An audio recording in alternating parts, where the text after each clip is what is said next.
prosseguindo na síntese do profeta Isaías, o item 62 do nosso livro, Deus promete ouvir a oração e conceder bênção aos seus servos, estudando Isaías 65, versículos 1 a 25. Então, no capítulo anterior, nós estudamos Israel já no estágio se convertendo, clamando a Deus, exaltando a Deus, cantando louvores a Deus, e agora Deus promete ouvir essa oração. O versículo 9 que eu separei diz: E produzirei descendência a Jacó e a Judá, um herdeiro que possua os seus montes. Neste milênio, que é o reino de Deus implantado na terra, Israel produzirá herdeiros que obedeçam a Deus e assim possuam a terra de Canaã perpetuamente. Enquanto no período dos juízes e dos reis, Israel está produzindo filhos desobedientes que acabam por perder a terra e ser escravizado. Então, no período dos juízes, o que nós observamos? Israel, depois que Josué morreu, vai se levantar uma nova geração que não conheceu o Senhor. Essa geração se torna escrava. Aí Deus envia um libertador.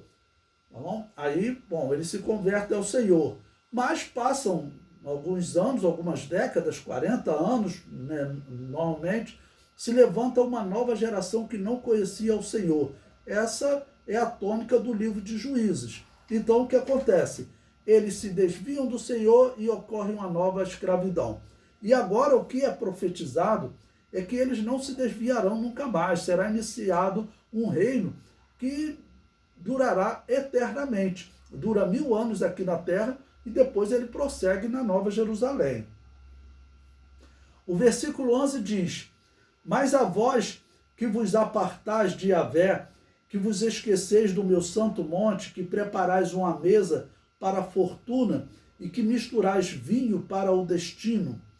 O termo fortuna é tradução do hebraico Gad, que era o deus da sorte e o deus da fortuna.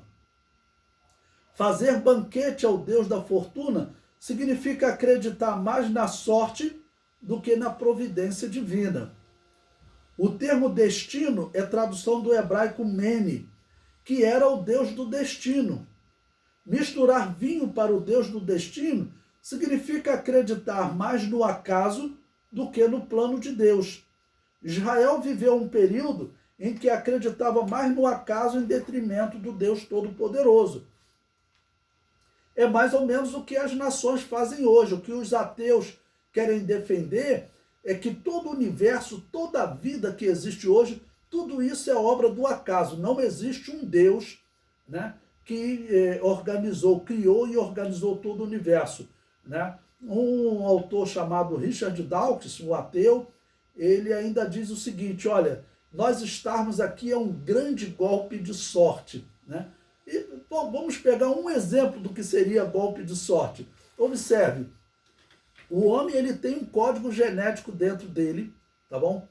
Que tem bilhões de informações e que é enviado, tá bom? Em uma forma que a humanidade, a ciência chama de sêmen ou esperma. Ali tem uma codificação que, ao ser combinado com uma codificação completamente diferente que está na mulher, que a ciência chama de óvulo, a partir dessa combinação com bilhões de informações, que vai trazer informações de cor dos olhos, de cabelo, de altura, que traz informações até genética de vírus que aquele homem já venceu e que, portanto, a criança terá resistência. Traz informações que a ciência consegue ver hoje, tá bom? A ciência afirma que toda a humanidade atual descende de uma mulher, tá ok? Que, claro, nós interpretamos como é a Eva da Bíblia. Eles querem dizer que não, isso daí foram muitas evoluções e depois teve uma mulher que conseguiu resistir e gerou a humanidade atual. Mas só de pensar o seguinte: como você consegue traçar um mapeamento, tá bom, por séculos, milênios, que é o que eles fazem. Segundo o que eles falam, essa mulher que talvez fosse vamos dizer, provavelmente Eva, ou, por exemplo, a esposa de Noé, tá bom? Então você consegue ver aí por 5.000 anos, 6.000 anos, eles conseguem mapear tanto a mulher quanto também informações dos homens. Como que esse mapa genético está dentro, surgiu dentro de um homem, tá bom? E você ainda consegue compartilhar com uma mulher e gerar uma nova criatura. E dizer, tudo isso é obra do acaso. Então o termo destino aqui, ou acaso, nós podemos aplicar também a essa situação de que a pessoa vamos dizer, acredita que as coisas acontecem sem a influência de um Deus. E de destino, por quê?